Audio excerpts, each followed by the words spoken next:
sitting here with Chan and Andrew, and you are teachers from Singapore.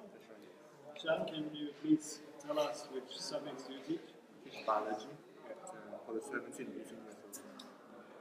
And you, Andrew? I teach physics for 16 and 17 year olds. And you have worked as teacher for how long? Almost 6 years.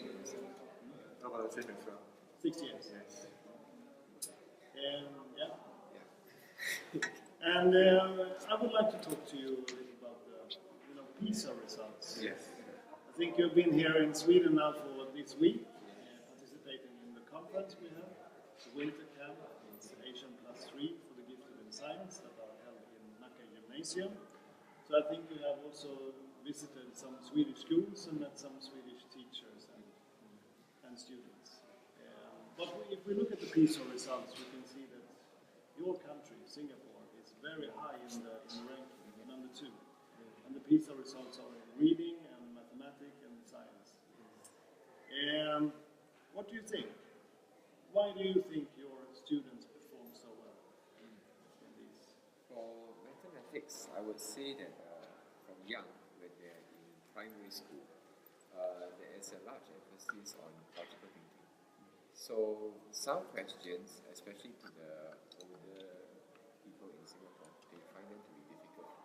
But when you speak to the educators, the ones who plan the questions, they say that it's all a matter of thinking, logical thinking. Yeah. So the question itself might seem tough, but there are questions which are advanced skills. I mean, in primary school, they don't really learn algebra yet, for example. They have other methods to get the same answer, and that's what they are trying to inculcate in the students. So from a very young age, they are trained in logical thinking. So if they do well in maths, science will usually follow, because the train of thought, logical thinking is about the same. So that's one area I think that we're strong in. So from early age, with the logical thinking in mathematics. Yes. That is a key question. Yes. What do you think, Sean?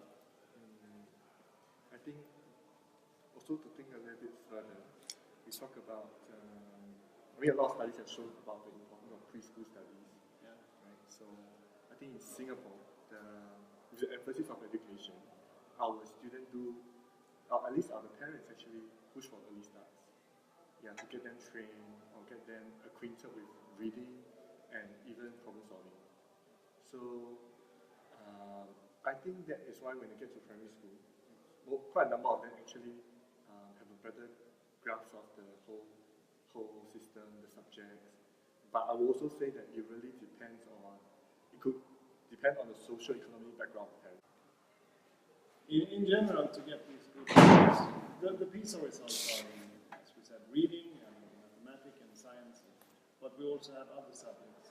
What do you think is very important for education system I think to get these good results? I think we will want. We have it in science, but I believe this is also common across all subjects, is that understanding is key. So understanding is more important than trying to memorize facts. Understanding, and then after understanding, being able to break down what you understand, to create new knowledge, to analyze new situations and things like that. So that is very key in science. Yeah. So I would suppose that for other subjects, it could be on a similar level as well. But even in Singapore, I think you see some challenges with your education system. Oh, yes. You are very good and performing well. What do you think you have? What challenges do you have? I think the definition of doing well, that is one thing that people are struggling with now. Right? Is doing well merely about grades and getting into a good university?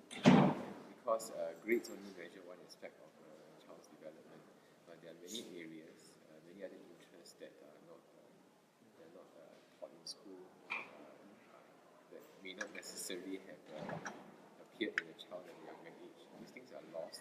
Yeah, and increasingly now we have specialized schools that focus on art, schools that focus on we have a school that focuses on maths and sciences. So So we are trying to capture the other aspects of education that the mainstream schools do not have. So I think this is the challenge. What exactly is good? What do you think, John? I think it's quite standard. I think so.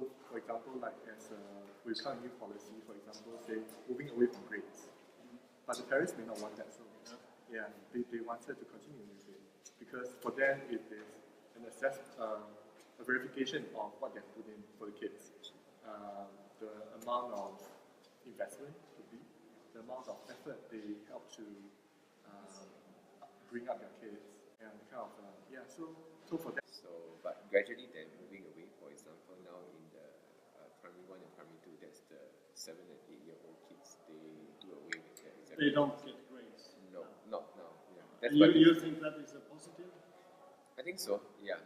So previously they used to announce who are the top scholars, which schools the top scholars are from.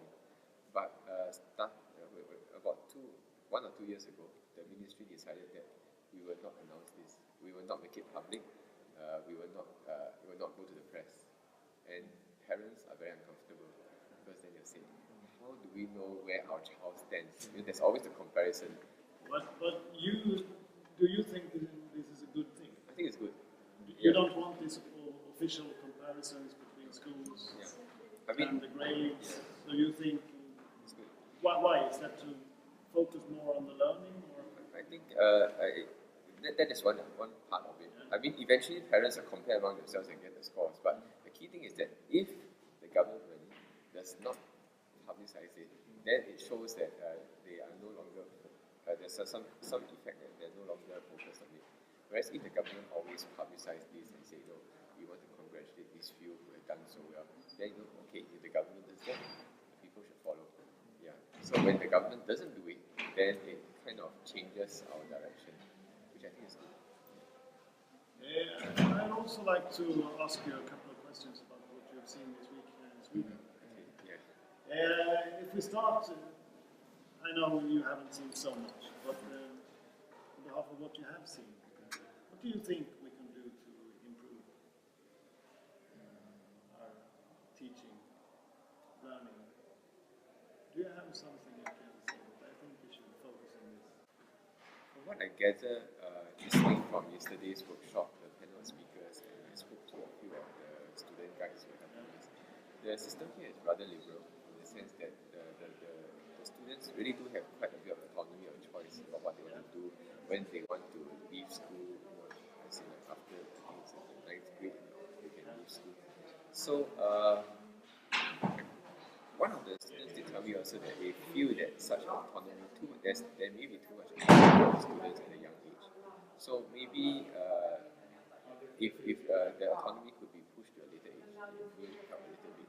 Especially sometimes, you know, when students are young, they don't really have a very strong inclination to study. Not all of them, but they usually keep being kids. They want to have fun. Yeah. So they want to do homework, they want to study. You know, this time I would like to play. You know, I mean, I see my adults and parents. They go out to work. I also want to go out to work. I don't want to study anymore. But of course, gradually along the way, some when they get older, they may regret. Yeah. So I think children still need a guidance to a certain age.